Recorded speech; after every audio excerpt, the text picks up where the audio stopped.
Hello everyone, আমি জ্যোতি। আজ সকালবেলা ঘুম থেকে উঠে ফ্রেশ হয়ে ব্রেকফাস্ট করে চলে গিয়েছিলাম নাচের রিহার্সালে, কারণ আজ ছিল আমার ফাইনাল রিহার্সাল। তো সেখানে গিয়েছিলাম প্রায় 9টায়, এসছি প্রায় 1:30টার কাছাকাছি।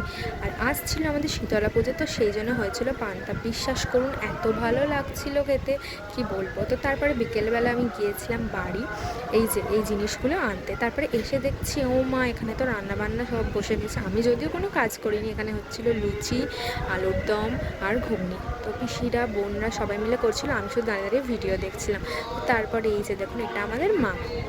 আজকে আমাদের কালী পুজো ছিল। তো তারপরে রাত্রেবেলায় এসে খেতে বসে গিয়েছিলাম। প্রচণ্ড ক্লান্ত ছিলাম সবাই। তো এসে ফার্স্টেই খেতে বসে গিয়েছিলাম। তো এই যে আমি খাচ্ছিলাম, আর আমার কোলে দেখতে পাচ্ছেন কি বসে আছে? হ্যাঁ হ্যাঁ, ও বসে আছে। আর এই যে দেখুন, আমার হাত থেকে নিয়ে নিয়ে খেয়েও নিচ্ছিল, আর আমি দিচ্ছিলাম ওকে।